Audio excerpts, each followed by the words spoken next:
اعوذ باللہ من الشیطان الرجیم، بسم اللہ الرحمن الرحیم۔ میرا نام ہے پروفیسر حکیم شیخ محمد اسلم۔ میری ضلع جھنگ کی رہائش ہے، اندرون شہر میں رہائش ہے میری۔ تو میرا کلینک ہے لقمان دواخانہ بالمقابل DHQ جھنگ۔ تو میرا حکمت کا جو ایکسپیرینس ہے تقریباً 22-23 سال سے ہے۔ میری یہ حکمت یہ وراثت میں ملی ہے۔ میرے والد صاحب بھی حکیم تھے، میرے دادا جان بھی حکیم تھے، بلکہ میرے دادا جان کرنل عابد حسین کے استاد تھے۔ تو سیکنڈلی میں نے ویسے MA BEd کیا ہوا ہے۔ تو میں نے یہ طبیعت جھنگ سے کیا تھا، بلکہ میں نے کئی لیکچر بھی دیے ہیں، پروفیسرشپ بھی کی ہے وہاں۔ تو اب الحمدللہ مجھے 22-23 سال ہوئے حکمت کرتے ہوئے۔ تو بہت تقریباً مجھے ہر نسخے پہ اور ہر نسخے پہ مجھے گرپ ہے۔ تو زیادہ تر یہ مردانہ تھا، کمزوری بانجھ پن میں تو بہت زیادہ گرپ ہے۔ میرے کافی مریض مستفید ہو چکے ہیں۔ اس کے علاوہ شوگر ہے، اس کے علاوہ ہیپاٹائٹس C ہے، اس کے علاوہ جتنی امراض ہیں تقریباً اس میں 99% انشاءاللہ گرپ ہے مجھے۔ تو اللہ پاک اس میں شفا رکھتے ہیں۔ میرا کام ہوگا اچھی دوائی دینا، اچھی دوائی خلوص نیت سے دیتا ہوں، تو اللہ پاک اس میں شفا رکھ دیتے ہیں۔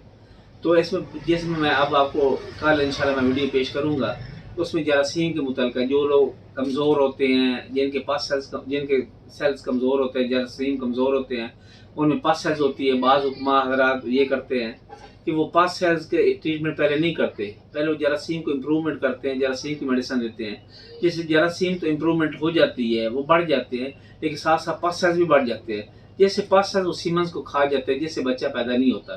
یہ ہماری سائنس کہتی ہے، یہ ہماری فطرت کہتی ہے، جبکہ اللہ پاک فرماتے ہیں اللہ پاک جسے چاہے بیٹے دے، جسے چاہے بیٹیاں دے، جسے چاہے بانجھ کر دے۔ تو ہمارا حکماء کا کام تو یہ ہوتا ہے اچھی دوائی دینا۔ ہم الحمدللہ اچھی دوائی دیتے ہیں، خلوص نیت سے دیتے ہیں، جو اللہ پاک دیکھ رہا ہے، اس میں کوئی شک نہیں ہے۔ ہر حکیم کو چاہیے کہ خلوص نیت سے دوائی دے۔ یعنی یہ شعبہ مقدس ہے اور یہ انبیاء کا شعبہ ہے۔ اللہ پاک اس کو الحکیم، یہ اللہ پاک کی صفات میں آتا ہے۔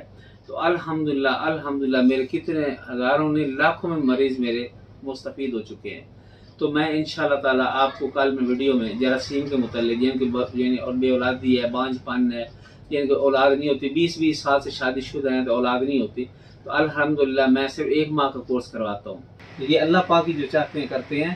تو دوائی میں کمی نہیں ہے، الحمدللہ بہت اچھا رزلٹ ہے دوائی کا، اور اس سے بہت زیادہ مستفید ہوئے ہیں۔ ہاں، اس میں ایک اور بھی میں آپشن دیتا ہوں، اگر کسی 1 ماہ کے اندر کسی کو یعنی اس کی پریگنینسی کی امید نہیں ہوتی، بچے کی امید نہیں ہوتی، تو میں دوسرے ماہ کی دوائی فری دیتا ہوں۔ یہ میں نے آپشن رکھی ہوئی ہے۔ تو الحمدللہ پہلے میں تقریباً 90% لوگوں کو امید ہو جاتی ہے۔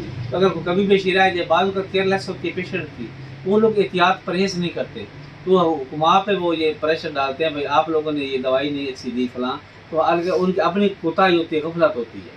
تو ہم جو پرہیز کرائیں گے، وہ پرہیز کریں گے لوگ، تو الحمدللہ ہمیں دعاؤں میں یاد رکھیں گے، ہمیں دعائیں دیں گے، کوئی حکیم صاحب نے دوائی دی تھی، اور اچھے الفاظ ہمیں یاد کریں گے۔ باقی شوگر کا الحمدللہ شوگر کے میرے پوری آل اوور ورلڈ میں میرے پیشنٹ ہے، جس میں انگلینڈ آتا ہے، اس میں مختلف شہر ہے، جیسے لندن ہے، مانچسٹر ہے، اس میں وہ شہر ہے، اور لیوٹن ہے، اس شہروں میں میری کافی دوائی گئی ہے۔ اس کے علاوہ جرمن، ہالینڈ، پولینڈ، ان میں بھی میری دوائی گئی ہے، اور عرب امارات جس میں آتا ہے کویت، مسقط، اس کے علاوہ عمان، یہاں بھی میری دوائی گئی ہے۔ بحرین بھی دوائی، بلکہ بحرین تو میری کل تقریباً 3 سے 4 پرسنٹ گئے ہیں۔ تو اس کے علاوہ مختلف، اور اس کے علاوہ پاکستان کے مین شہر جیسے کراچی ہے، اس کے علاوہ لاہور، ملتان، ایبٹ آباد، ہزارہ، اس سے کافی میرے پاس لسٹ پڑی ہے جو گئے پیشنٹ گئے، جن دوائی میری گئی ہے الحمدللہ۔ تو لوگ مستفید ہو رہے ہیں اور ہمیں دعاؤں میں یاد کرتے ہیں، بلکہ میرا پیشنٹ سے پیشنٹ بڑھ۔ اس کے علاوہ میرا یوٹیوب میں آنے کا مقصد یہ تھا کہ میں خدمت خلق کر سکوں۔ میرا مین مقصد یہ تھا خدمت خلق۔ تو باقی میں الحمدللہ جو میں میڈیسن بھیجتا ہوں، اس میں مناسب چارجز لیتا ہوں۔ باقی دوائیاں مہنگی ہو چکی ہیں، تو مجھے بعض اوقات نا میرا دل کرتا ہے اللہ پاک مجھے اتنا دے کہ میں لوگوں کو فری دوائیں تقسیم کروں، خاص کر غریب لوگوں کو میں تقریباً کوشش کرتا ہوں، یعنی کم سے کم میں اس میں اپنی اجرت بھی نہیں رکھتا، تو ان کو میڈیسن بھیج دیتا ہوں، تاکہ اللہ پاک اس کام میں راضی ہے۔ تو لوگوں کی دعاؤں مجھے زیادہ تر ضرورت ہے، لوگوں کی دعاؤں کی، پیسہ تو مجھے لالچ نہیں ہے، مجھے ضرورت ہے۔ اللہ پاک نے بڑا کچھ دے رکھا ہے۔